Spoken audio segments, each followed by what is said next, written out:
Hello, from LPL Financial. Welcome to The Talking Point. I'm your host, Quincy Krosby. Good morning, everyone. This is Quincy Krosby, and this is The Talking Point. It is Monday morning, March 18th, and a very busy week for the market.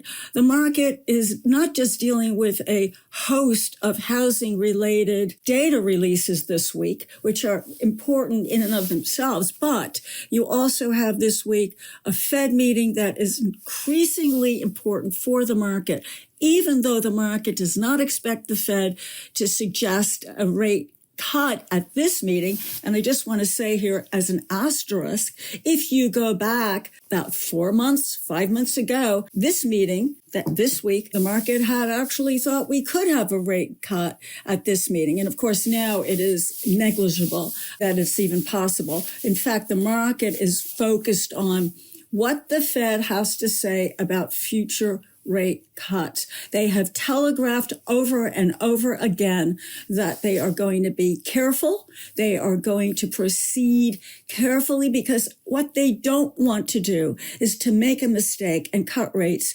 only to see inflation remain sticky or climb higher and then be forced to come in and actually raise rates. That would be a major policy error.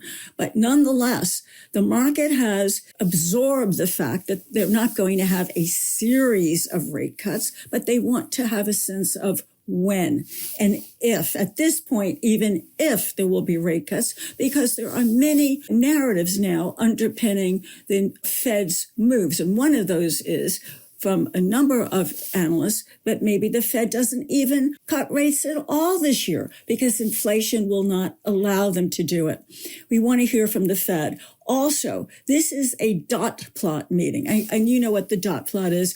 Many folks, including Chairman Powell, has said, you know, it really doesn't matter. But guess what? It does matter when you have a market that is intent on trying to discern whether or not the Fed is serious about easing rates. Now, we're going to hear from that dot plot. Now, and I want to go back, if you will, to a dot plot, the last one we had, where a couple of Fed members, FOMC, Federal Open Market Committee members, actually put in a couple of rate cuts, and that got the market all excited. We need to see what happens now, or if Powell at his press conference is going to be ever more cautious about what he says and truly sticks to the script. Because remember, when he was up on Capitol Hill just a couple of weeks ago, and when he was speaking in front of the Senate and answering questions, he actually made the comment, we are closer to a rate cut than we were earlier. That got the market's attention, and the market wants to see, is he still going to express the possibility of a rate cut this year? And are we closer to a rate cut than farther away from a rate cut? So when we look at this, data will matter. And what we're seeing right now is the market still looking at June or July. But we'll see after this Fed meeting whether or not the Fed believes they have to wait a bit longer for it.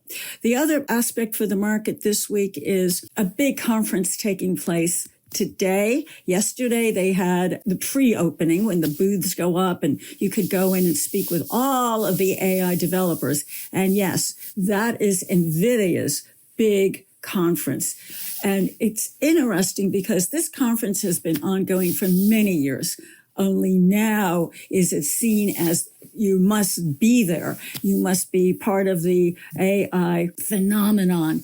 And everyone is paying very close attention to today, that is Monday, at 4 o'clock Eastern, when the CEO of NVIDIA is going to speak. And it's important because the market is looking at whether or not he discusses, even today or during the week, innovation for their graphics. That's one. And also what they plan on doing with a chip to China, whether or not they've got one that actually meets the compliance expectations from the U.S. Department of Commerce. Remember, that was an issue for NVIDIA, and they want to continue the relationship, but again, in conjunction with the export controls from the U.S. government via the U.S. Department of Commerce.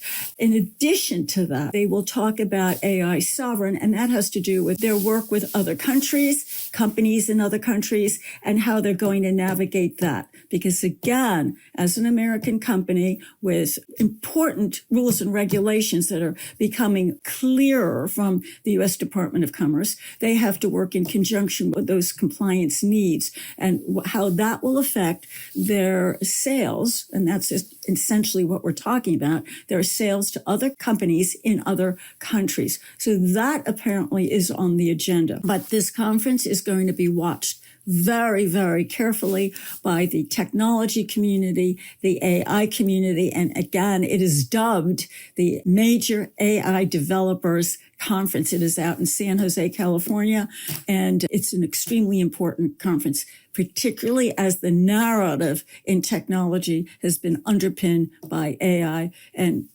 obviously, NVIDIA is important. Now, regarding whether or not the Fed helps the market or doesn't help the market, we're paying attention to yields. Obviously, for the market, there is what I would call, and I've dubbed, a yield line in the sand of how much more can the market climb higher if yields climb higher. And there are those who believe it's 4.3% on the 10-year Treasury yield or 4.32, but the market will decide how much it can withstand. But, and this is the key, if the Fed makes it clear that maybe there won't be as many, even as 2 rate cuts this year, or if Chairman Powell walks back his comment from the Senate when he spoke up on Capitol Hill, we'll see how well the market can absorb that. It's going to probably be very difficult. The market needs to recalibrate. It needs to pull back, digest the gains. Strong markets, such as this market, can be overbought for a long time, just as markets can be oversold for a long time. But what we're paying attention to, again, is out in San Jose, California, at the San Jose Convention Center, the big AI Developers Conference, NVIDIA's conference, and we're going to pay attention to what Chairman Powell has to say and what the dot plot says. But in addition to that, I want to mention one other central bank that will be important. It is the Bank of Japan. Many of you know that Japan has been in a deflationary spiral for decades, and they have been looking for inflation and hoping for inflation to stick. They had been waiting for the wage negotiations, and that is just completed. And it looks as if wages are higher than expectations. And by the way, that's good news for Japan because it means that inflationary expectations can take hold and stabilize and not just disappear and dissipate. They don't want to go back into a deflationary cycle. So market is expecting either at this meeting this week for the Bank of Japan or in April that they are going to announce a rate hike, not a cut, but a rate hike. This would be the first one since early in the 2000s. I think it was maybe 2007. But nonetheless, it's going to be crucial. It will be crucial also because Japan has become an important destination for global investors. In fact, if you look at the market's climb, it is primarily due to global investors going in on the back of a belief that Japanese corporations are finally, after so many decades, adhering to the notion of shareholder value, corporate governance. And we know that the government is also involved in trying to keep it intact. In other words, not just a slogan, but have the companies actually understand how important it is. And we've seen a migration from investing in China, by the way, over into Japan. This is not emerging market related, but basically regionally related. So it's going to be important to what they have to say. In terms of yield curve control, they will probably dismantle it at some point. By the way, this is where they were able to keep bond yields down and keep them down as much as just a little bit within a range of 1%. This is all also probably going to be discussed, but we don't know if it'll be at this meeting or the next meeting, but ultimately they will dismantle it.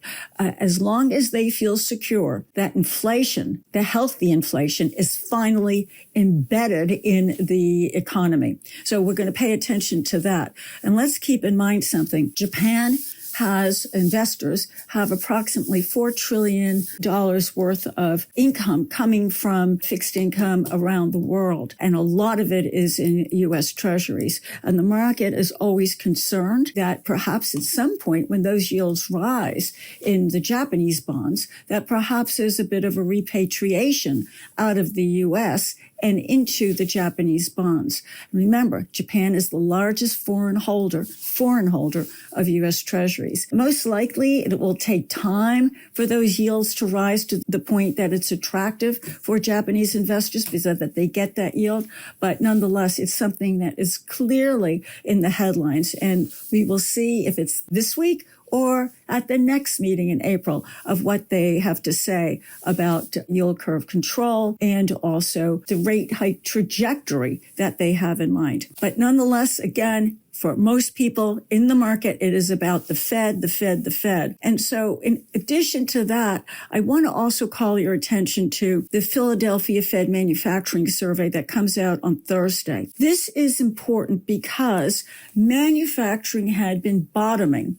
And then we saw the numbers coming out of the Empire Fed Survey, which is the manufacturing survey for primarily New York and New Jersey and Connecticut. And that was down dramatically. And we want to see if the Philadelphia Fed Manufacturing Survey similarly looks as if it's off course in bottoming. In fact, that it's going deeper. The consensus estimates, by the way, is that it goes into negative territory. And why is Philadelphia important? Because it has a very, positive correlation with the Midwest, sort of the manufacturing focus for manufacturing in the U.S., much more so than the Empire Fed. So we're going to keep our eye on that. The market thought that manufacturing was bottoming. If the Philadelphia Fed Manufacturing Index also goes into negative territory, it will not be positive at all for the market, for the manufacturing market.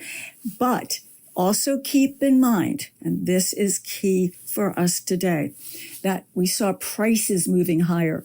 When we had the CPI last week, we also had the Producer Price Index last week, which is at a wholesale level. Those numbers climbed higher. And that's important because what you don't want is economic growth slowing in the U.S. while pricing is moving higher. That is not an attractive combination. And if it continues, what you'll see is if economic growth slows in the U.S., and right now the Atlanta Fed GDP now has this first quarter GDP set at 2.3%, which is still solid, by the way, but it certainly has been inching lower. You don't want the market thinking stagflation is setting in. So again, this is an important week for the market. Last but not least is that when we look at these numbers, we're trying to come up with a sense of not just where we are, but where we're headed. And so when we look at the Philadelphia Manufacturing Survey, we're going to look at hiring expectations. We're going to look at new orders because those tell you a picture of demand and also about the payroll landscape, again, in the manufacturing sector. We're also, again, going to have a series of housing-related numbers, home builder confidence, housing starts, building permits, and we also are going to have existing home sales. All of this is important, especially if the market believes that the Fed is going to cut rates. That's key for the home builders. It's key for sales because it obviously affects mortgage rates. And this is why the market is so sensitive about it. But also keep in mind, these numbers are looking backwards, not forwards. These are the February numbers that we'll be looking at. Following the Fed meeting, there will be a series of speakers, again, out speaking about probably what the Fed announced, but the market is, actually poised to take in all of this information. And I just want to add here that if the market is disappointed by what it hears from the Fed, or even disappointed from what they hear out at the San Jose conference for NVIDIA, the market has needed to pull back for more than just 2 trading sessions and just bring down that valuation, a valuation that is over 20 times the next 12 months.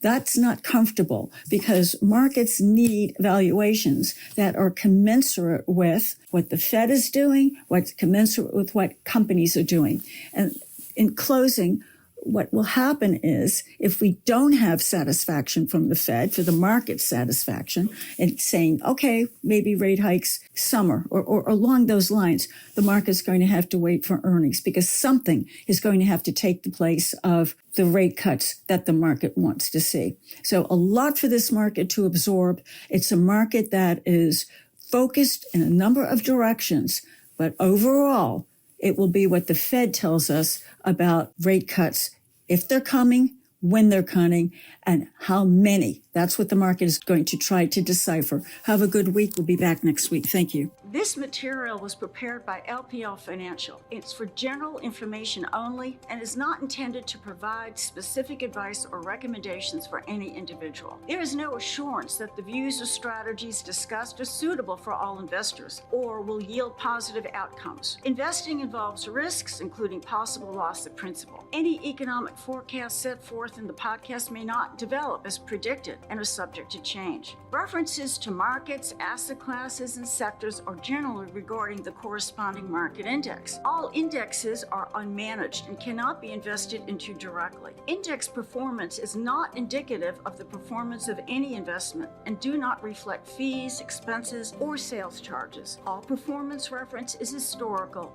and is no guarantee of future results. All information referenced in the podcast is believed to be from reliable sources. However, we make no representation as to its completeness or accuracy. Securities and advisory services offered through LPL Financial, a registered investment advisor and broker-dealer, member FINRA and SIPC. Insurance products are offered through LPL or its licensed affiliates. To the extent you are receiving investment advice from a separately registered independent investment advisor that is not an LPL affiliate, please note LPL makes no representation with respect to such entity. If your financial professional is located at a bank or credit union, please note that the bank or credit union is not registered as a broker-dealer or investment advisor. Registered representatives of LPL may also be employees of the bank or credit union. These products and services are being offered through LPL or its affiliates, which are separate entities from and not affiliates of the bank or credit union. Securities and insurance offered through LPL or its affiliates are not insured by the FDIC or NCUA or any other government agency, not bank or credit union guaranteed, not bank or credit union deposits or obligations, and may lose value.